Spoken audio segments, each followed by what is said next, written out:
knockout win over Alan Amadovsky. He is the one and only Mr. Body Bags himself, Joe Pyfer. Joe, how are you, my friend? How you doing, Ariel? Thanks for having me on here, brother. It's a pleasure to have you. A lot of people were worried. I think you just landed. Did you just get home? I just got home. I just got home like 3-4 hours ago. Oh, I asked out in the bed, man. I was asleep. I was out. oh okay. Because they were telling I had me my alarm though. they were telling me they couldn't find you. They were worried, this and that. I was like, oh man, this is getting a little worrisome. But Um, you're here. You're here. You're all good. Pretty good trip to Vegas, I would say. Yeah, another successful trip to Vegas for you. yeah, man, a good overall experience. I had a blast out there with the team, and I got to drive a couple really nice sports cars, so I was pretty hyped about that because I'm a big car enthusiast. So yeah, man. I mean, I went out there, I did my thing, and I got to enjoy a little bit of Vegas this time when last time I didn't get to. I don't know, you kind of glossed over that sports car reference. I heard, I heard about the sports cars. Can you tell us more about whose cars they were?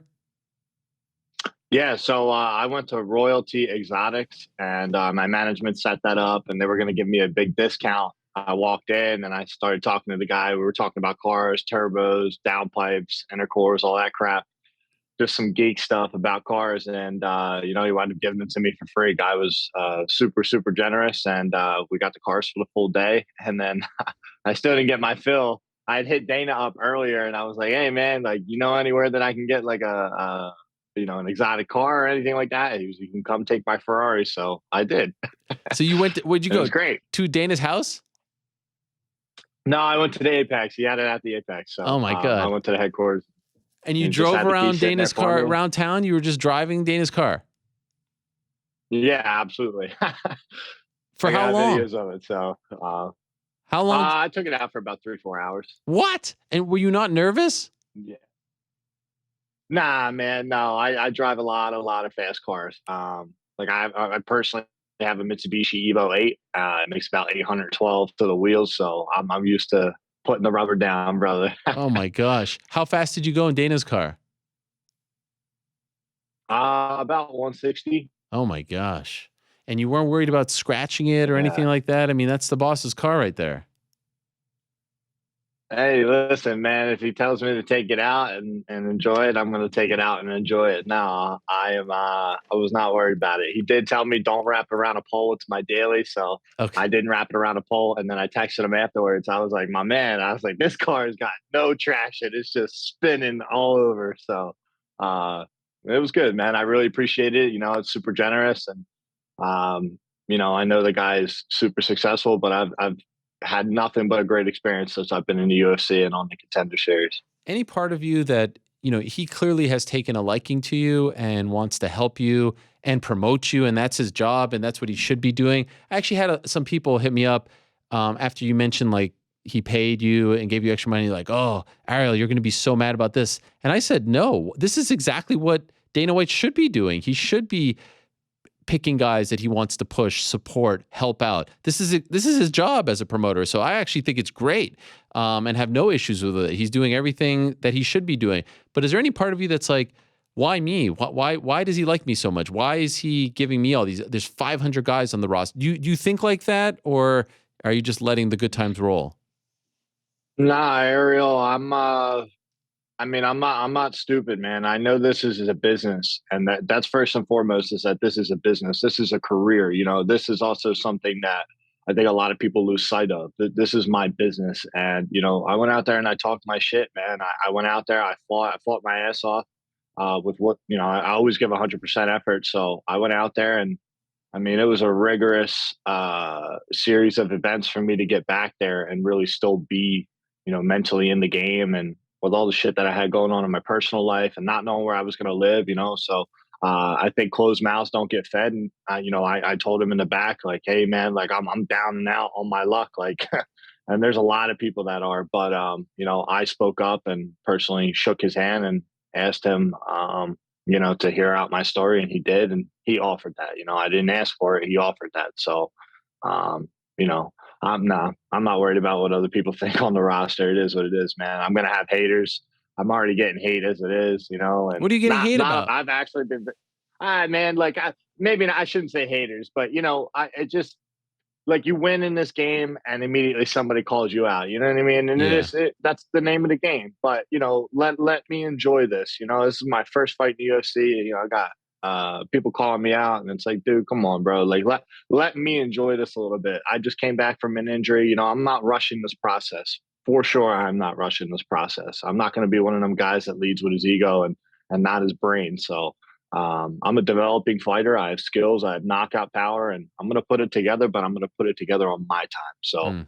um, you know, here's the thing, Ariel. You go and you win, man. You get a good win, and then it's already tainted because everybody's what's next, what's next, Yep. what's next. You know, I already did that. I fought in a contender, and I jumped right in immediately. So, you know, I want to get better as a fighter, and I want to enjoy a holiday for once.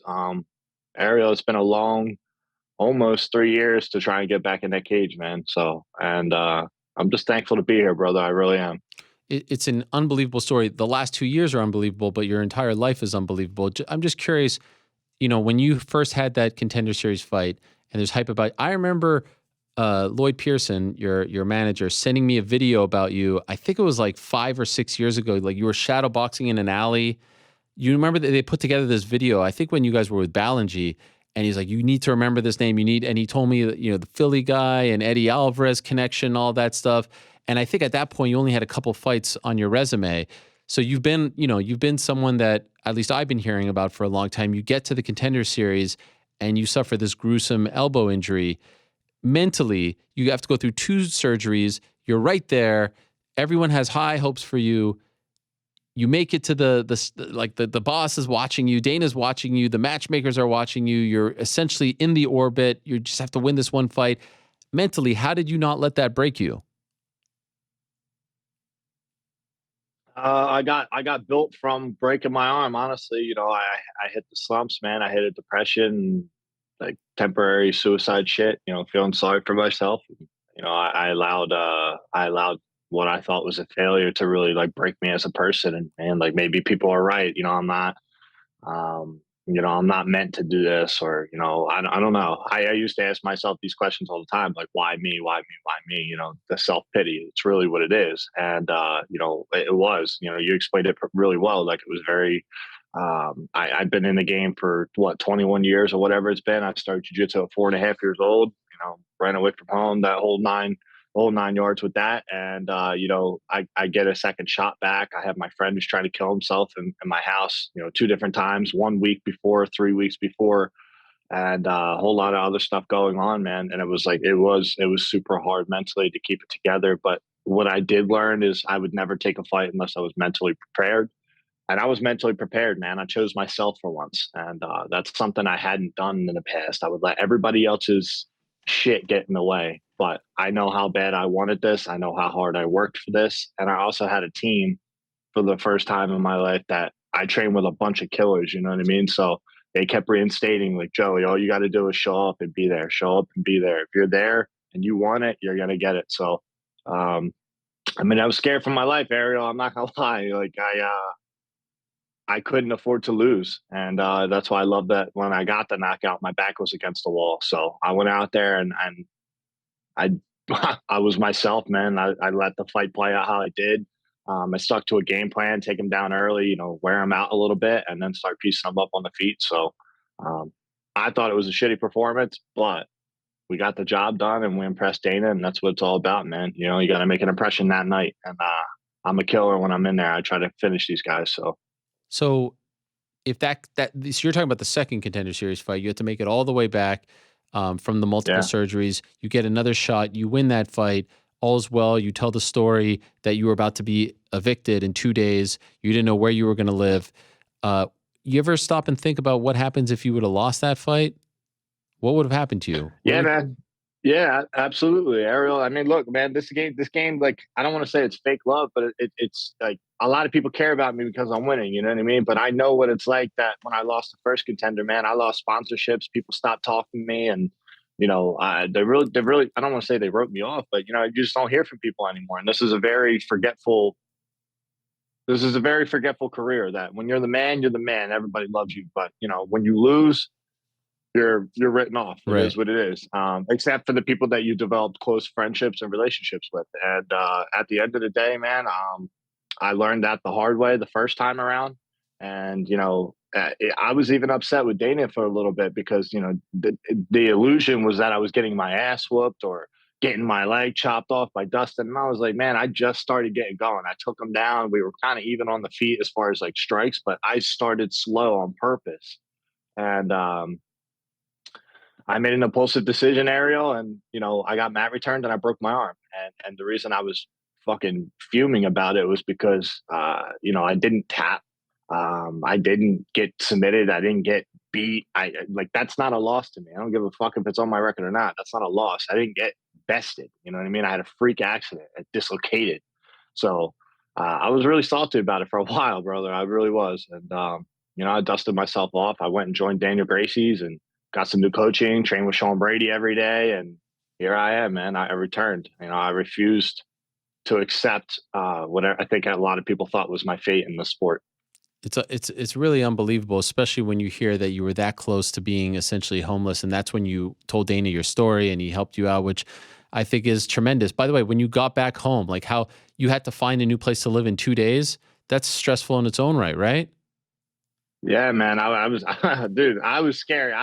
First of all, this is the first time I can say that I'm a full adult. I had to go. I lived with me and my friend lived together, and at the time, a girlfriend, and it was tough, man. Like I had no idea where I was going to go, and he was in the hospital when I got back from the fight. So from Yeah. trying to commit suicide, and my whole team helped me move. And so here's the thing. So Tuesday I fought. Wednesday I got home. I signed to fight Alan Amadovsky in the airport as I got off the plane. Thursday, I go, my strength coach hits me up. He said, hey, I know my landlord has another condo unit. It fell through. Go check it out. It might work out. So I go and I check it out. I met her at 2 o'clock on a Thursday. That front, like, moved all my shit out of the house on that Thursday because I had to be out of the house on Friday. And then I saw her that Friday morning, gave her cash, and that's where I live. I got a Wow. condo. So Jeez Thursday Louise. I moved out. Friday I moved in. Saturday I flew to Texas because of the fights with Dana. And yeah, man, I was that was a long, long week. Yeah, they did this great So documentary, or they followed you around called Next Level. It's on the UFC YouTube channel. It's really good, and it gets us even deeper into your story. And then you're invited to go to 277, and you're going in the back and hanging with Dave. Like, there's got to be a moment where your head is spinning. Like, how the hell? Like one wrong turn here, you're that close again. One wrong turn, none of this is happening. You're, on that Saturday, you're not in Dallas at 277 in the back with Dana. You're probably looking for a couch to sleep on. That's mind-numbing stuff, right? it's exactly what it is. It's mind numbing. And that's why I'm taking my time in this, because when it's all thrown at you so fast, I'm built for it, Ariel. I can handle this. I truly can handle it. I think a lot of people even this weekend, and this just goes to referring to mind numbing. I think DC really thought that I was going to feel pressure, and I didn't feel pressure. I've wanted to do this since I was a child, and I'm here. And I've seen a lot of people make it. Eddie Alvarez. I've seen Zach McCoskey used to be in the UFC. I grew up around these people, and they kind of paved the way on what to do. Back then, and now it's like a little bit more clear cut that you have managers that really get involved. MMA was still relatively new when I was a child, so. But yeah, man, yeah, one wrong move and this all wouldn't be here. So I don't want to go so fast at a rate that it's like, oh, I don't get to enjoy this process, this journey. I don't want to get to the top and then be like, man, I lost my motivation. I'm enjoying this. I'm a dog right now. So I want to stay a dog and I want to appreciate everything. And yeah, man, what an experience. I got to see Mike Tyson, Ariel, of all people. I'm not a shell shock person, but when I sat down, I seen Mike Tyson, dude, that was, for what it's worth, me and my dad don't get along. We don't talk, but that was my dad's hero, and that was my idol growing up. And man, it was so cool. Of all people to meet, Mike Tyson was probably the best of that event. It was amazing. How old were you when you ran away? 16 years old. And why did you run I away? was 16, going on 17. Because I got beat from the time. of about a year old all the way up until, and I mean beat. So I got beat like a grown man, and verbally, physically. My four sisters suffered the same thing. And one time I got beat up really bad. And yeah, man, I shoved him over a table because he did something and said he was going to kill me. And I'm not going to go into detail of Yeah. that to that extent, but basically, shoved him, ran out of the house, never went back. And I've been discredited from that moment by him ever since then. Laughed at, made fun of, told I was going to be a fucking loser my entire life, man. And it's very common. There's a lot of gruesome things that were said. And I just basically, short version is I ran away from home because I got tired of being beat up in front of his wife and treated like I was just some type of slave and um, property. Nobody fucking owns me. So I got tired of that shit, man. And either at the end of the day, it was either going to be him or it was going to be me. But I was going to either hurt myself or hurt him. And that was the final straw. I got tired of Wow. being some trophy that he could beat on in front of his new wife. So, I got fucking over that, man. So I got out of there and I went and lived with a kid um, that I wound up standing up for in high school for getting bullied. And he was adopted by a white man. I went and lived there for the duration of high school. But, living conditions were disgusting. It was basically everybody was petitioning to get the house condemned because it reeked so bad. I mean, the guy was a hoarder. There was cats in there. They pissed all over. I mean, area you could touch like any surface and it would feel like it was fucking dried honey. Oh It my was God. disgusting. Like literally white carpets that had like been originally in the house were literally like brown like a chair. It was disgusting. Rust all in the bathrooms and things like that. Roaches, like and these are things that people can attest to that seen that I lived through this and this is why I graduated high school and but you know what? I graduated high school and when I ran away from home, I had no means to go and train MMA anymore because I didn't. My dad never let me get my state ID to get my license. He would never let me drive. Like I had zero opportunity living with either of my parents. Um, and So I joined the wrestling team, man. And I graduated high school. I met one of the, I think I met my savior in life, which was my high school wrestling coach, Will Harmon. And with all my heart, Ariel, I can say that I probably would have called it quits if I didn't meet that man and join that wrestling team. Wow. So, Why? yeah, Why was he so impactful? because he was the one person that, I grew up in Violin, New Jersey. I grew up in a town called Pittsgrove. It's a tiny suburb area, farmland type shit. And I went to high school at Shalleck, which is a high school in Pittsgrove. And, across four grades, it's about 330 kids. We left when I was 15. He moves in with this lady that is now his wife. And we're in an apartment. And, that's when I was like, I got beat bad in front of my mom and my sisters, but then I got beat even worse. It was like he was trying to prove a point. Were It you is what it alone, is, or man. So were your sisters with you, or were you alone? no, it was just me and my dad when we left. So And where was your me and my mom? dad moved in. My mom stayed at the house Oh, with my four sisters. So and there was a no contact order. So I wasn't, she wasn't allowed to speak to me, and I wasn't allowed to speak to her. It was an why ugly not? divorce. Uh, um, because my mom was just as abusive as my dad, Oh man. and yeah, so it is what it is, man. She was just as abusive, a lot more verbal than physical. But when you get beat by your mom physically, it hurts a lot more than your father. I don't know why. I guess it's the emotions that you're supposed to have with your mom, and yeah, I mean, my mom despised me because I was a spitting image of my dad. We were very dysfunctional, very verbally abusive, very put down type people. Like I don't know how to explain it other than I think that my family's complete white trash. Like that is what it is, man. They're not good people. They don't get over things.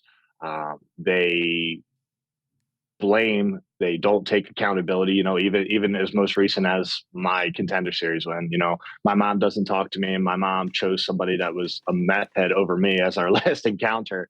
And that's my sister's boyfriend, and he was doing drugs with my older sister's husband. You know what I mean? So it's like, and they all faulted me because of some stupid shit. But basically, yeah, man, I can't have people like that in my life. So when I left, there was a no contact order. It was real ugly through the divorce. I said I hated my mom and I didn't want to ever see her again. I got, she was threatening to put me in a home anyway, and send me away. So I went with my dad because of jujitsu, and that was the only outlet that I thought I was going to have. And that got taken away very quickly. So I only lasted with him a couple months, maybe 3, 4 months. I was just shy of 17 when I left, and yeah, so I ran away from home after a couple months, and just as the school year started. So imagine going to a school that now has 1,400 kids. I've never seen something like that. I was homeschooled most of my life, so it's like Oh I'm the man. oddball out. I was socially fucking awkward, um, and really hadn't found myself. You know what I mean? Because I was always doing things to impress my dad and competition and all this bullshit. So it was a tough adjustment. Ariel really was. I felt like a fucking freak most of my life. So. Wow. Holy crap, man. The fact that you, like I said, the fact that you are here is incredible and thriving. So you have no contact with any members of your family anymore? I let my dad text me sometimes, because for what it's worth, here's why I let my dad text me as much as people can't understand it. He will never admit to probably 99% of anything. And he tries to blame it on, almost like he has an illness. So he had a back surgery, right? And he blames he texted me not long ago. Sorry, my health failed me. He will blame every reason except for himself. Like, my health failed me, or the medicine did it to me, or your mom did it to me, or I was a broken child, and he was. He came from a rough background himself. He was a Kensington kid.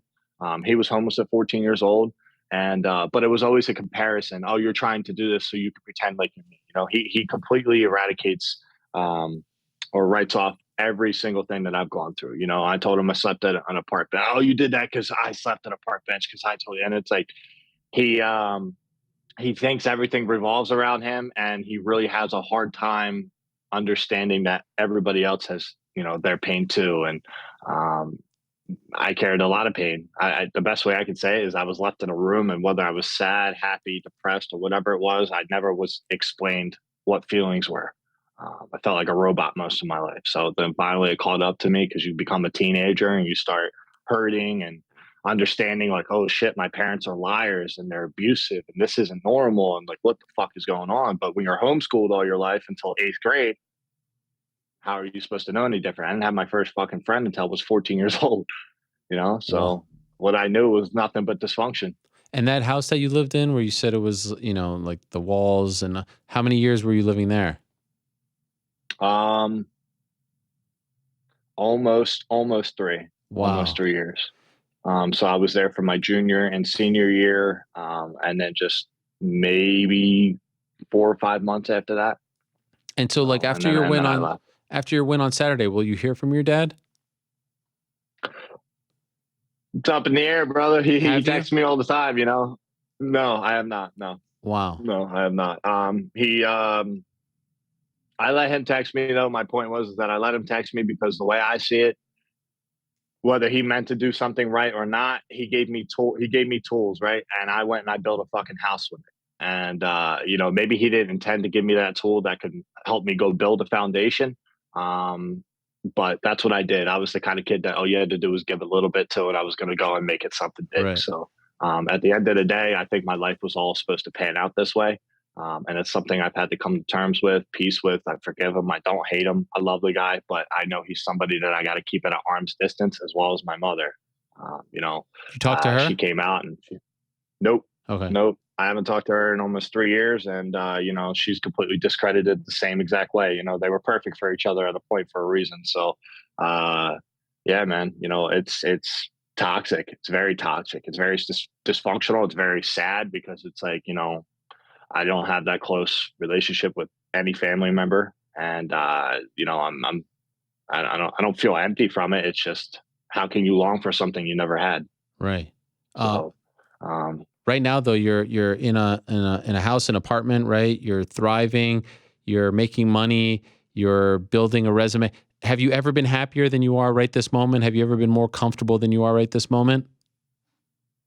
no, never, never. I'm tired from traveling. Yeah. I hate flying. Yeah. It was an awful flight back. I've been up for over 24 hours, but no, man, I'm super happy. Like, look, I love cars. I got to drive in a Lamborghini Aventador yesterday. I got to drive a Porsche GT3 RS, and I got to drive a Ferrari 812 Superfast, which was Dana White. So, man, I just drove like $1.5 million worth of cars. I'm so hyped. I love it. I Dude, love it. And I send it, Ariel. I'm a full send kind of guy, bro. imagine like 3 years ago, someone telling you, yeah, you'd be driving Dana White's car, you'd be doing this, that. Like that probably felt unimaginable, right? At one point. No, man. That's the thing. Like I believed I was gonna be here. Maybe not driving Dana White's Right. car, sure. But I'm not shell shocked by it, man. I really believed that those are the things that kept me going. I really believed I was gonna be here. I really believed I was gonna be in the UFC. I knew in my heart, for whatever weird reason, that was why I had to keep going. And Ariel, I've been saying this shit since I was a fucking kid, man. Right. Like 8, 9 years old. I'm gonna fight. I'm gonna fight. I'm gonna fight. And I always said UFC, UFC, UFC. And now I'm here, man. And and now I'm not just here. I did something. I didn't just get a contract and get pull on people's emotional strings with my story. Because at the end of the day, this sport, I could have the saddest story in the world, but if I don't go out there and win, it doesn't mean shit. Right. So, fortunately for me, I've put a lot of hard work in, and I was able to string together 2 wins in a row that were on a big platform, being the UFC, social media wise, and that's why I get to talk to you, because if I didn't make this impact, I wouldn't even be here. I wouldn't even be on your show, and that's I'm just thankful, man. Like I'm afraid to die, and I've convinced myself that like this life is very short, and I don't want to fight with people, man. I don't want to walk around and be upset. I've been upset most of my fucking life, and I didn't get to enjoy my childhood, which saddens me a lot. But it is what it is, man. I'm here and I'm trying to live right now, and that's what matters. Yeah. And all the cameras in my face and everything, I'm cool with it because I'm enjoying the moment. I enjoyed the moment. I enjoyed the walkout. I enjoyed the fight. I enjoyed, I enjoyed every part of this process because what would I rather be doing? If during that process I didn't want to do that shit, then I'm in the wrong sport, man.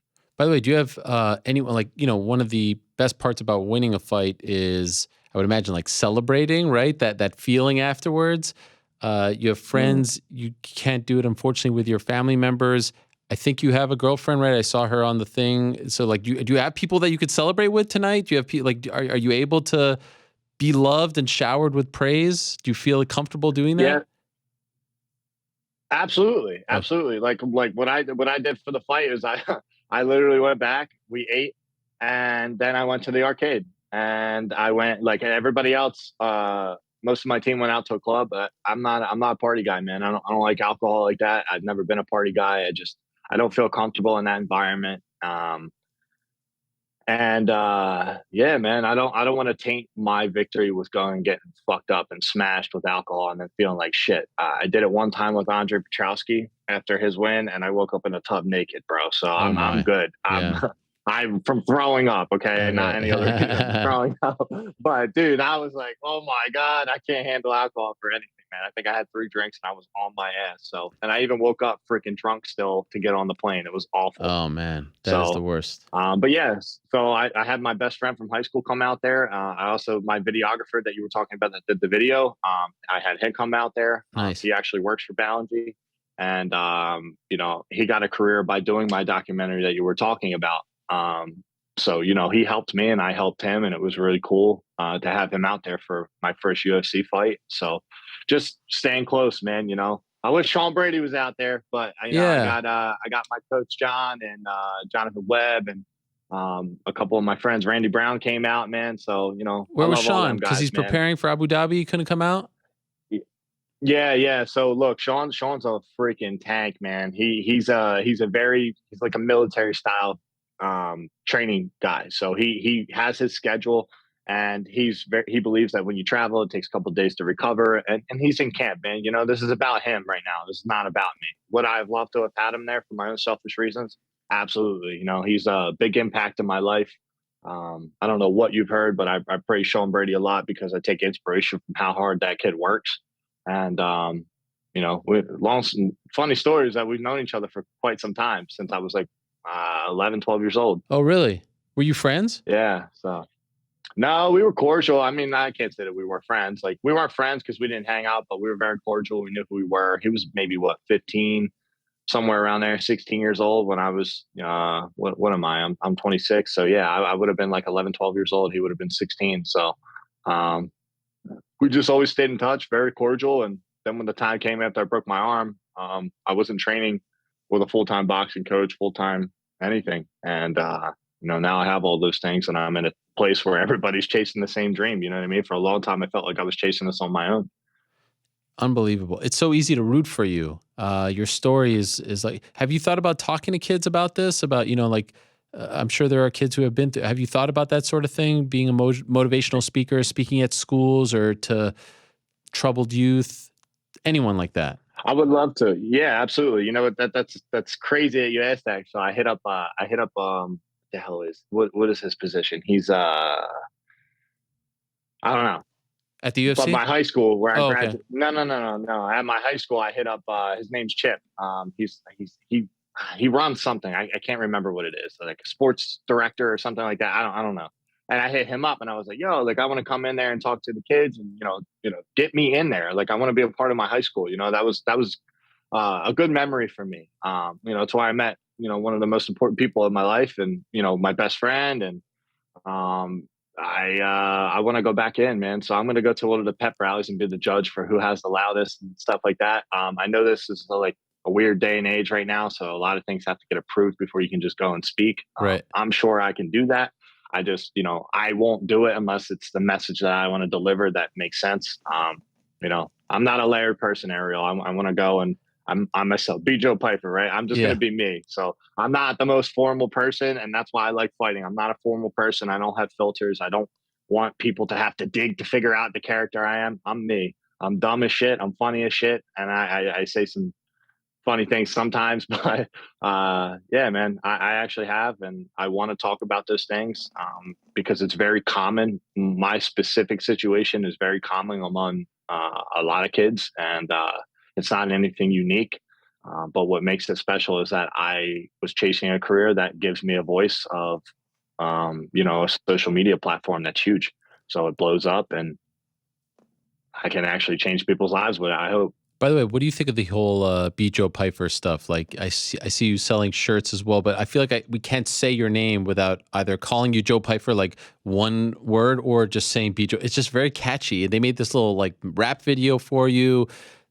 All I this. didn't see that. Oh, they did like some sort of like remix thing with the Be Joe Pyfer, Be Joe Pyfer. What did you think of all of that? You get a laugh out of it? You like it? I think it's corny. I think it's corny, bro, but I like it. You know what I mean? Like I'm here for it. Yeah, I mean the shirts. I like the shirts, Yeah, honestly. it's great. You know what I mean? Ariel, I was a kid that fucking had no confidence and now I have all the confidence. And it's not because I just got here. I had all the confidence leading into it. Right. Make no mistake. I had all the confidence. I fixed all the shit that I needed to fix. And I had all the confidence leading into this. So I love it, man. I mean, look, I was a kid that didn't have a name. Now I got a name. So my name hasn't been Respect. known for a single thing. That's good. And be Joe Pyfer. I'm here, brother. I'm here. You know what I mean? So I'm here for it. Make the memes, make the jokes. A lot of the jokes, the shit that cracks me up is, I guess they're calling me fucking ugly, but I mean, I'm not the best Oh, looking guy, but screw like that. they're like, bro, they're like uh taller Justin Gaethje, less douchey Justin Gaethje, and Oh, then they're like wow. Dominic Reyes, probably because of our hairline, Uh, and Justin Gaethje had a kid, and that's me. forget that. I didn't notice the Justin Gaethje resemblance, but forget that. Two last things, if I can. Have you ever talked to a therapist? Did therapy help you at all? Yeah, so you know what? I talked to a couple people. My former coach Sam Warpisa was trying to run for Senate in Philadelphia. Respect. um, he's the man. So help him because Philly is terrible. Please help him. But yeah, he was my mentor for a long time, man. He got me prepared for a lot of things. He helped me make sponsorship deals and really mature as a person. And I've talked to Zach Pierce, who's another guy who's been like a mentor to me, and I have a really, I haven't, I've talked to like a life coach, and I had talked to therapists initially when I was younger, but I don't know. I'm a negative guy sometimes, Ariel, and I really didn't think that someone I was paying to listen to my bullshit was really somebody that I felt like I could trust and learn from. So, I decided to reach out to people in my immediate circle. My wrestling coach, Will Harmon, and Sam Orpiza, and now even Sean Brady. If I'm feeling something, like I'll tell Sean Brady anything, and and John Marquez. John Marquez has a similar background to me, except he never knew his dad. So, you know what? I just talk, man, and because at the end of the day, it's not just my past. I had to grow from, but it's even being prepared for what's to come. And there's going to be people that hate my guts for zero reason because it's social media and a lot of people talk shit. But I'm a smile and wave, brother. It is what it is. The things you have been through, the things that you've overcome, all of that should just be like water off a duck's back. Like none of that should affect you for 1 second. You're an inspiration, man. But you know how it goes though, because it applies to anybody. I'm in a position where I'm judged because it's put out there for people to judge. Yeah. Same thing for you. It does. Another reporter. I've seen some of the stuff, and sometimes it gets to you because it's one thing to be called something or made fun of, but then it's another thing to be disrespected of what your point is, of what your journey is, of what your message is, and that's one thing I never want to misconstrued. I'm not a perfect person. I'm not a role model for kids. I'm someone that's trying to show you that through hard work, through commitment, through being a fuck up, for believing that you were. Ariel, I literally believed I was mentally fucking retarded.